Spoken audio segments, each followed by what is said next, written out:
Rose. Wake up. Auntie Maria screamed from downstairs. Rubbing her tired eyes, Rose turned to the side of the bed to peer at her digital alarm clock. Today was her 16th birthday. Reaching school, Rose found her longtime crush, Jake, standing in the parking lot. With sandy blonde hair and light blue eyes, Jake was one of the most popular boys at school. His eyes squinted, gazing intently at the dark red splotchy birthmark on her pale upper arm. "Did you get hurt or something?" "Oh," Rose said, a little embarrassed.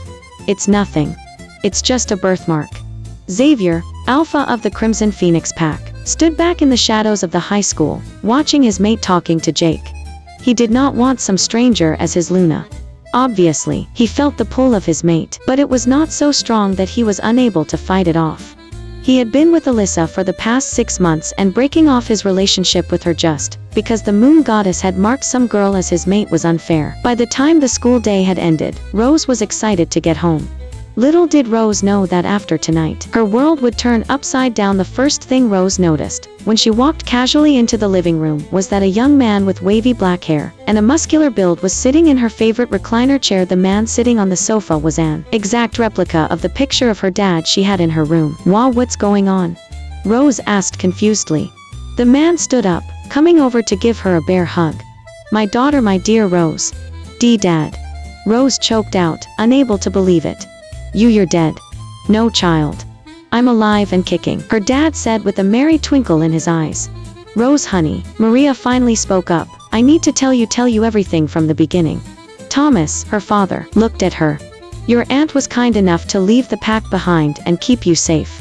She gave up being human for you, Rose." Wait, that means you guys. We're werewolves."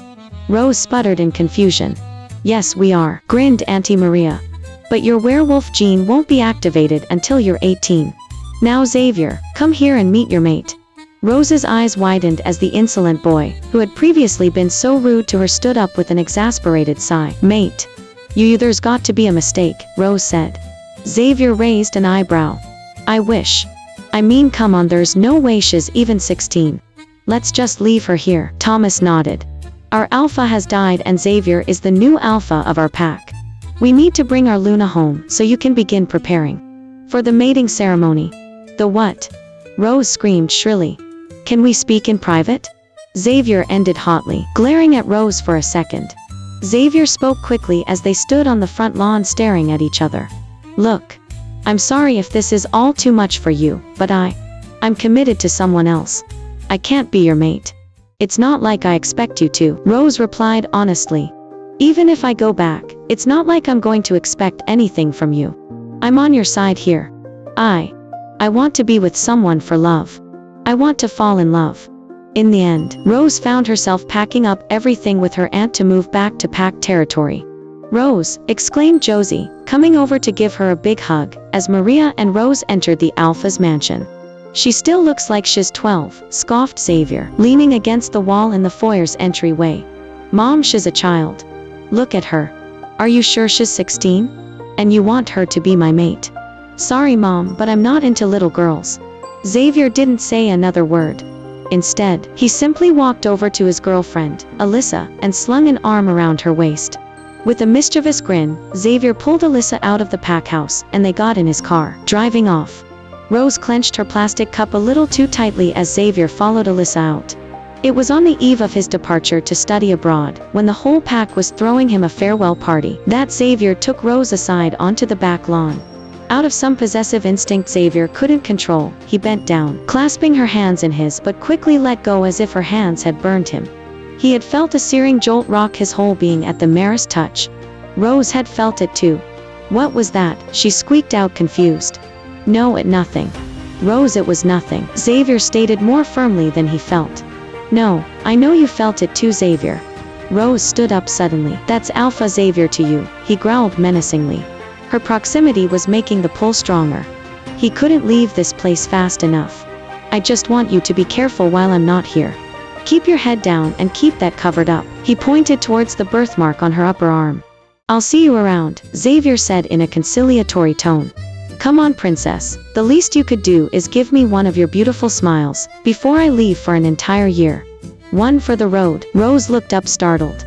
Unbidden, a small smile broke on her face as per his request. Rose watched him leave before turning to look up at the full moon. Approximately 1 year later, Rose walked out of her academic counselor's office during her freshman year of the local university close to packed territory. Preoccupied with thoughts, she bumped into someone. Jake. Rose asked with a gasp of surprise. What was he doing here? Rose. Jake stuttered out disbelievingly. Is that you? He exclaimed enthusiastically, leaning in to give her a big hug. Then, leaning into her personal bubble so closely, he murmured ever so softly, "You're a werewolf." Rose's beautiful almond-shaped eyes widened in surprise. Can we talk about this someplace private? A quarter of an hour later, she found herself sitting in Jake's apartment. My parents and I, we're lone wolves. We don't belong to any pack, Jake explained. That means you'll be finding your mate soon too. Do you know who your mate is? He inquired a little interestedly. Rose gave a nonchalant shrug. Not yet. But I'm not too worried about it. Well, it was nice to see you, Jake. Rose stood to leave. If you're free this weekend, would you want to go into town with me and grab a bite to eat? He asked casually. Sure, she said quickly. Xavier walked into his hometown, hand in hand with Alyssa. Finally, after spending a year abroad, the two lovers had made their way home. Exciting to get back to his alpha duties, Xavier had wanted to stop in at his favorite diner for dinner. Shaking the thought of Rose out of his mind, Xavier entered the downtown diner. But instantly, all thoughts fled his mind as an entirely new scent overtook his senses. It assailed him, battling against his reason and overwhelming him completely. His nostrils flared and his wolf seemed to perk up inside of him. He could feel a feral growl ready to let rip from his throat. Looking around alertly, on his wolf's instinct alone, Xavier sniffed the air again. An overwhelmingly floral scent, delicious and mouth-watering, nearly sent him to his knees. Zai. Xavier baby, cooed Alyssa hesitantly. She placed a hand on his arm. Xavier ripped his arm away from her, shooting her a quelling glance. His wolf was out, and did not want to be distracted by Alyssa. His eyes glowed yellow momentarily, warning her to back off.